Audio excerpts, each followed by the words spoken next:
guys, John Paulamy here, Actionable Intelligence. Today is Saturday, August 31st, 2019, and this is the weekly market update. First of all, I want to wish everybody a great Labor Day. It's the end of summer, along with the end of Labor Day, or the end of summer and Labor Day. Usually that means when a lot of the financial masters of the universe will start coming back to work full time. And typically we start seeing a lot more news flow and action, especially out of the junior resource space. We also have some conferences coming up in the fall in the uranium space, which many people think may be catalysts to start kicking off this move higher in the uranium market. So, end of summer, always kind of a good thing, bad thing, but it's happening. So beers and brats, and wishing everybody a good holiday. A couple things that I saw in the last couple days that really kind of ticked me off. Now, some of you guys like it when I go off on these riffs. I will tell you that if you have a view towards globalism, a positive view towards globalism, if you are a, Democratic Party supporter or a liberal, even somebody, a lot of people in the Republican Party are going in for this recently, but I don't like hypocrisy. You guys know what I think about politicians. You know what I think about people that want power for the sake of power. And I want to expose some hypocrisy here and talk about some things I think that are relevant. People would say, well, why is this actionable when I'm getting ready to talk about? Because there's a struggle going on in this world right now between the post-World War II globalism and the move for more and more power, centralized power in world government and at national levels, as opposed to what we're seeing now, which is the rise of nationalism and putting forth your country's particular needs and wants and agenda above all others. And those are clashing now. And I think that what I'm getting ready to talk about has a lot to do with it. So let's start our adventure here with a little bit of a geography lesson. This is Edgerton Pond, I believe it's pronounced, in Martha's Vineyard. Martha's Vineyard, of course, being the vacation spot of the, masters of the universe in the U.S. and of the well-to-do and the political class. The Kennedys spend a lot of time out there. Why it's important, or why it's relevant, is that came out in the news this week that former President Barack Obama and his wife Michelle are contemplating buying a 29-acre estate in Martha's Vineyard on Edgerton Pond for $14.8 million. Besides the fact that I find it interesting that people that just, America's really a great country, I guess, as a lot of people say, because, you come from basically accomplishing and doing nothing, building nothing. You're a grifter, a manipulator, borderline sociopath. I know this is affecting some people because people think that, they've enshrined Barack Obama as, this Christ-like figure, but just another politician in for the grift. And, they can afford a $14.8 million mansion vacation home. I mean, millions, tens of millions, hundreds of millions of dollars. Pretty good work when you start out as a community activist, whatever that is. An Illinois state senator that accomplished nothing, and a 2 or 3 year senator, and then you're the president for 8 years. So good work if you can get it. Congratulations that you have that kind of money. What I want to focus on is Edgerton Pond. This is Martha's Vineyard. Edgerton Pond is this area right here, and this is the ocean. There's a little breakwater there. You can look this up on Google Earth, Google Maps. It's kind of interesting. What this is a floodplain map for Martha's Vineyard. And what I want to point out is this is a very low-lying area. It has the potential to flood during storm surges because of northeasters or hurricanes.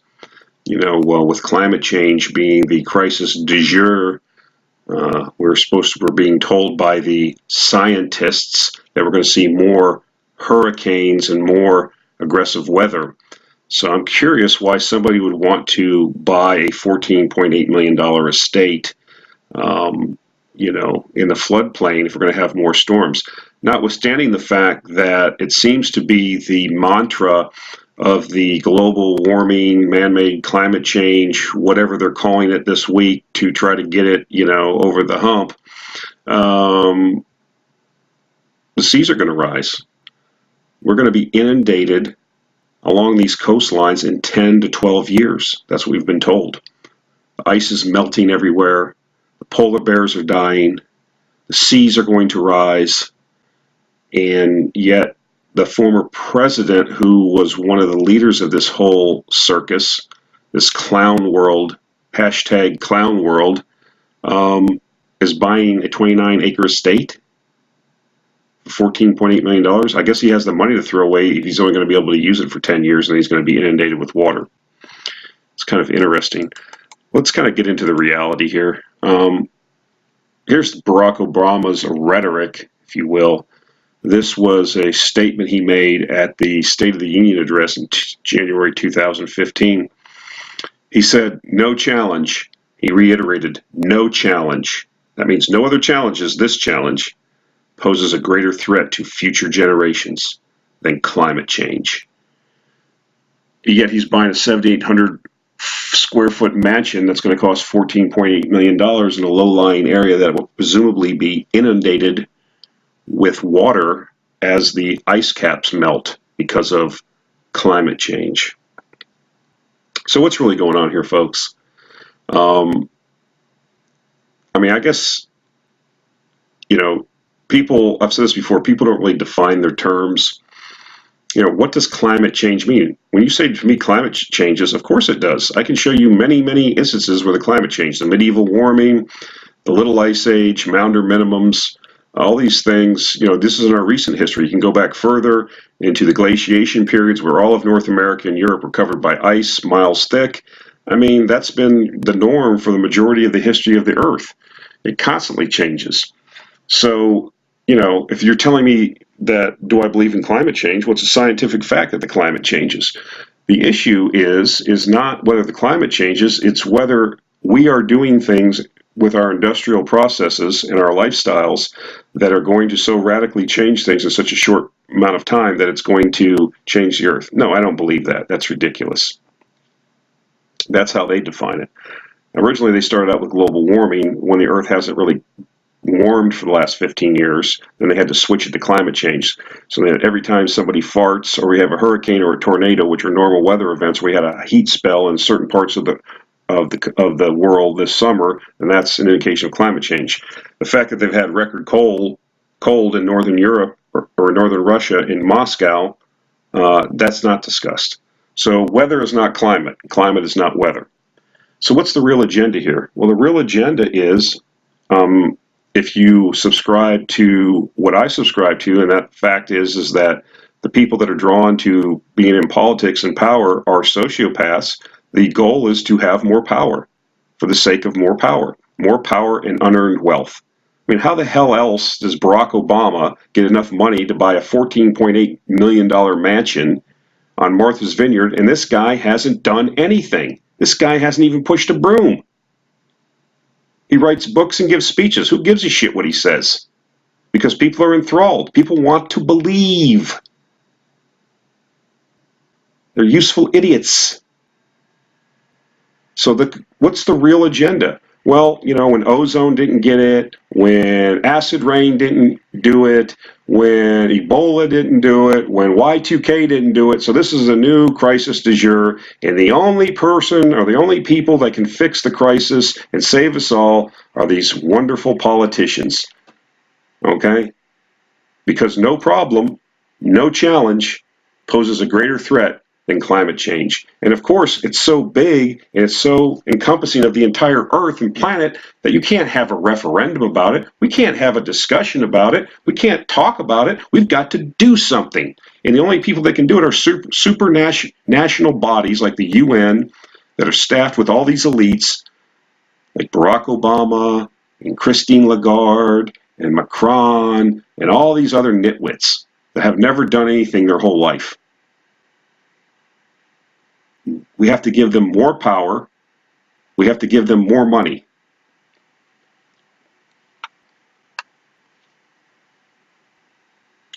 they will do anything for this agenda. And what I find interesting is, AOC's former chief of staff, the puppeteer, the person that picked her out of the casting call to run for that district in the Bronx, Saikat Chakrabarti, or however you say his name, Chakrabarti, who's basically no longer affiliated with her because of the fact that he's under investigation for campaign finance fraud. He said this about the Green New Deal, which is the agenda that the progressives are putting forward, and the whole Democratic Party at this point is putting forward as a solution to this challenge, to this devastation that's awaiting us, the Green New Deal. We have to spend $93 trillion we don't have, and we have to do it over the next 10 years and change the entire economy, because if we don't, we're all going to die.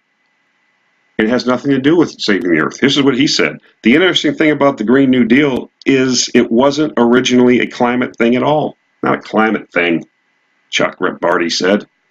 We really think of it as a how do you change the entire economy thing. I don't have time to get into Saikat's background. I have researched it. What I would suggest you do is you kind of go through and look at some images of him on Google, and he wears a t-shirt with a former Indian leader on there. You should research that guy too. That's the kind of person that Saikat idolizes, a guy that aligned himself with the Nazis during World War II because he was an Indian nationalist. He would do whatever was required to get the British out of India. And it goes on and on and on. And what I'm trying to get to the point to you folks is this. There's useful idiots out there that walk around with cardboard stapled to sticks in front of the UN, in front of Trump Tower, wherever these morons aggregate themselves. And they don't know what they're marching for. There's plenty of YouTube videos you can watch where people go up and ask them what they can't, well, they just believe. They believe because they're useful idiots. That's what Lenin called them. And they don't understand the real agenda. They don't care. Okay? They're enthralled with it. And then you have these sociopaths like Saikat and like Barack Obama and like the rest of the elites, the 1% of the 1%, that want to control the entire world. That want to take power away from you, that want to take your money away from you, and they're going to fix it because they're the only ones that are smart enough to do this, right? Because they're so smart, they know more than you. You got to listen to them. And if you don't want to listen to them, this Labor Day weekend, why don't you, instead of watching Dumbo or Aquaman, why don't you watch The Killing Fields? Then you can see a historical narrative of what happens when you're in a country that decides it's going to fix things because they have a leader like Pol Pot that knows more than everybody else, and he's going to change the entire society. And if you don't want to go along for the ride, you get re-educated by Uncle, or you get taken out back and have a plastic bag put over your head until you suffocate. Or you just put a bullet in your head, or they starve you to death. There's a book out there called The Black Book of Communism. It's written by, you can go to the library and get it. I mean, if you buy it off Amazon, I think it's like $100. I have it. And it's written by some former French communists that kind of really saw what a failure communism was. And it goes through, the revolution in Russia, China, Great Leap Forward, all this crap, communism, these different countries, Ethiopia, Nicaragua, all these places, and it never works. And millions of people were killed. Because if you don't want to go along with the program of $93 trillion Green Deal to, change the entire economy thing, then, you are going to be dehumanized. You have to be removed. We can't have pushback on this. You are counter-revolutionary.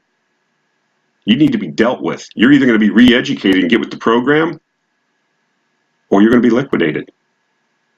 Now, I'm not saying it's going to happen right here in the U.S., but that's what the struggle is about, folks. If these people get in power, they will they have to implement their program because they're right. And it's all about power and money and wealth, unearned power and wealth. That's sociopathic. It's psychotic. This other thing that ticked me off this week is the arrival of Saint Greta Thunberg, however you say her name, in New York.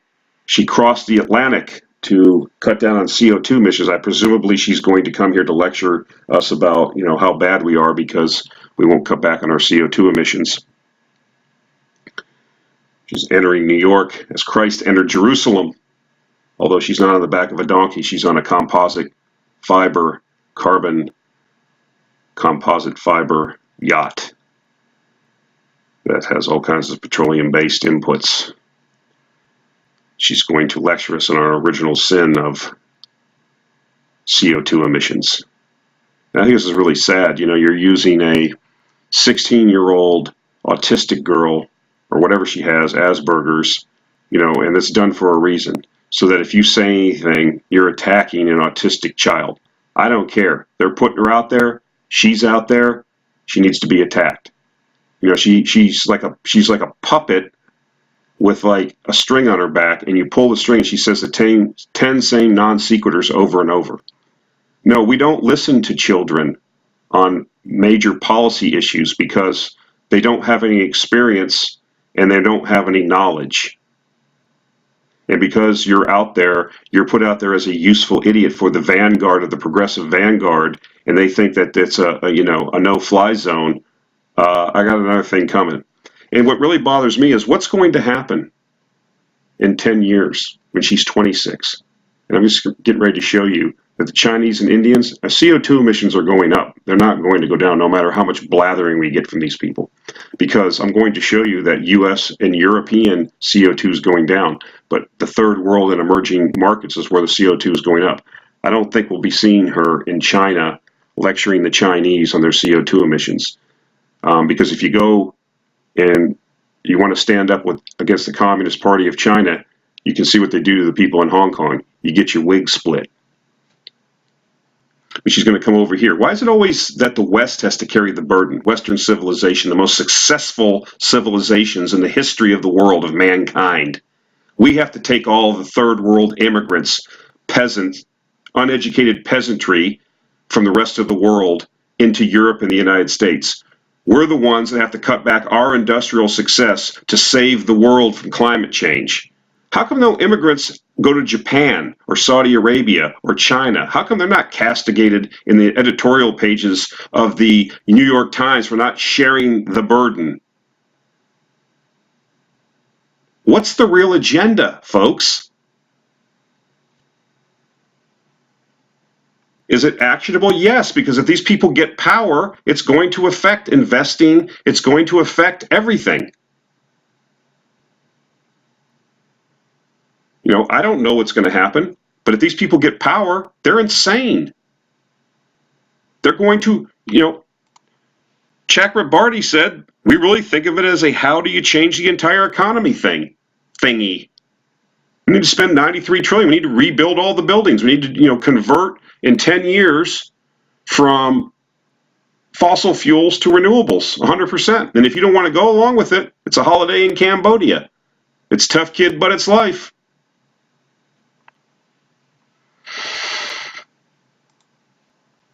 Look, the United States is 15.2% of the world's CO2 emissions. Our emissions have declined by 1.5% between 2007 and 2017. Europe is 12.5% of the world's emissions and have declined at an annual rate of 1.5%. This is from the BP statistical review that's done every year. They actually have a big page in there where they track all of the CO2 emissions for all the different countries and regions. You can go look it up. China produces 28% of the world's CO2 emissions, and they have grown at an annual rate of 2.5% over the 10-year period. The same thing with India. India is now entering the industrialization and urbanization mode that China has been in for the last 30 years. Do you think you're going to get on a plane or sail into some port in India and get a meeting with Modi and tell him that he needs to cut back on CO2? He's another sociopath. He wants to stay in power. That's what it's all about, staying in power. And you need to raise the standard of living in these countries if you want to stay in power. It requires fossil fuels. It requires energy.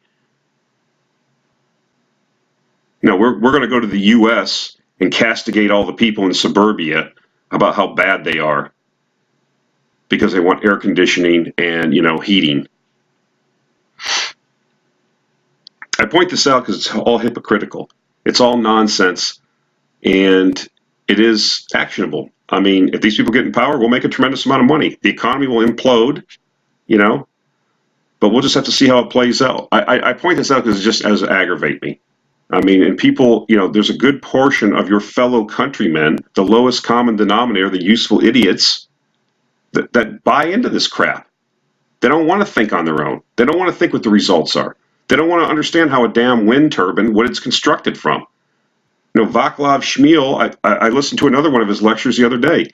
He said, you know, the wind turbine is the embodiment of fossil fuels.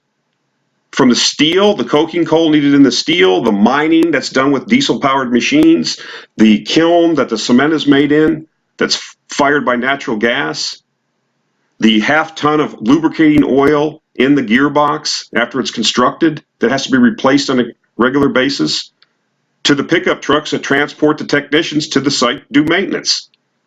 I mean, it's like people are clueless. That clueless. All right, let's get into some actual financial stuff. Here's something I pulled off Twitter. It's a chart that juxtaposes the energy component, ratio of energy to the broad market is at a 19-year low. Last time it was as low as 1999. We had a huge rally in energy stocks over a decade. I think we're at a similar inflection point. And the reason why is because, you know, one of two things is happening. Either there's this energy, oil, and natural gas markets are mispriced.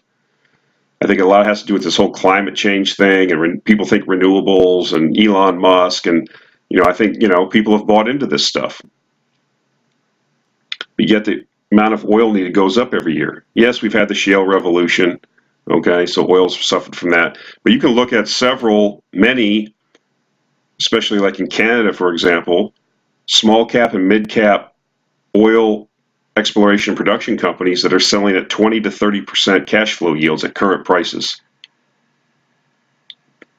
You could effectively, if you wanted to, not spend any money on any new drilling on some of these companies, just run down the current production, take the cash flow, and buy back your stock. And in some of these cases, you could buy the entire company and take it private in 3 to 4 years.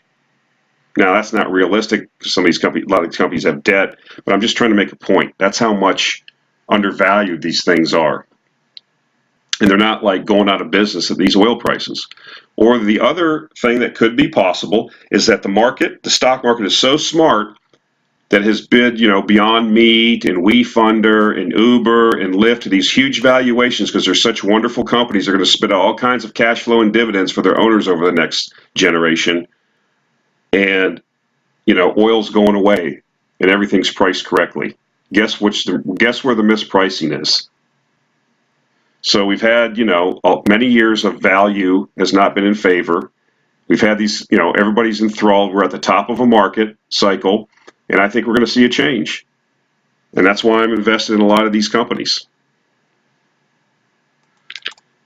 And we are seeing the changes. Here's an example, Eric Nuttall. He's one of the guys that I follow in Canada. He's only like one of 2 hedge funds left up there, private equity firms that does investing in the energy sector. He's on BNN all the time. But he's saying, like in this tweet, 25% plus free cash flow yields will not last. Either companies begin to launch meaningful share buybacks or private equity will eventually step in and resolve the disconnect between fundamentals and market valuations. Now, this is an announcement of Tallgrass being taken private by a private equity firm. You're going to see more of this. You know, if you can step in and buy a company, like I said earlier, buy a company and just, you know, don't do any more exploration, just run down the current production and cash flow. You know, you can pay off all the debt and then put, you know, a lot of money in your pocket. You don't have to do anything.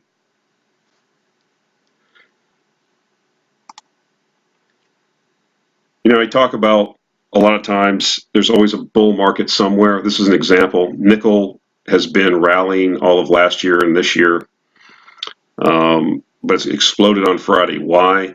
Indonesia is going to move forward from 2022 to this December a export of nickel ore, make it basically a nickel ore ban. You cannot export nickel from Indonesia as of December. They were going to do that in 2022, but they've moved it forward to now. Why?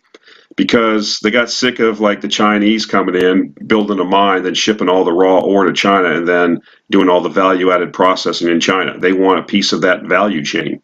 So they've told people that's it. And, you know, nickel is just like a lot of base metals, is the supply is very tight, even though prices have been down, yet demand's exploding. Why? EV batteries have a large nickel component to them. And we haven't had a lot of supply growth in nickel, just like we haven't in uranium, copper, and oil, some other things. So, you know, you have to really be cognizant of what's going on. We're seeing the same thing in shipping. You know, again, we get back to what I talked about last week about the first and second and third level thinking. If you just look at the headlines, well, we're having a trade war with China, base metals are going down, the economy is going to go down. So, you know, who would invest in shipping or base metals? Well, you have to look beyond that. You have to look at the page 20 story. You know, what are the components of all these EV batteries? Well, the majority component is nickel. It's a certain kind of nickel. And there are certain companies that mine this certain kind of nickel. So you're in a tight nickel market already, and then you throw on this export ban, boom. What do prices do? They blow up. What happens when you're mining currently, profitably, cash flowing, like a company I own in Australia, and the price of the commodity you're mining explodes in price? Boom, your cash flow explodes. You know, the share price should follow. So I think, you know, you have to keep your eyes open. You have to really pay attention to what's going on, and you really need to think through. One of the guys in the comments last week, let me look this up real quick, because I'm finding it to be an excellent read, actually. It's very easy to read. Name of the book, The Art of Thinking Clearly, Rolf Dobelli. Excellent book. I'm about halfway through it. It goes through all kinds of thinking fallacies.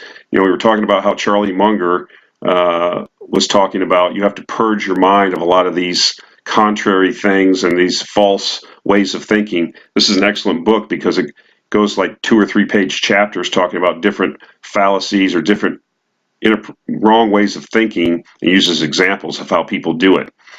And I think that that's what you have to really look at when you're doing this, like we talked about last week. So that's it for this week, guys. Appreciate you listening. If you want to continue to support me, please subscribe to this YouTube channel. Hit the like button, thumbs up this thing, you know, forward it on to other folks, whatever. That's something you can do with just a click of your mouse. If you are interested in taking the subscription to the Actionable Intelligence Alert, $79 a year. A lot of the things that we talk about here, we are looking to make money on in various investment speculative vehicles in the newsletter. So you may want to consider taking a subscription to it also. So that's it for this week, guys. I appreciate you listening, appreciate the support, and we'll talk to you next week.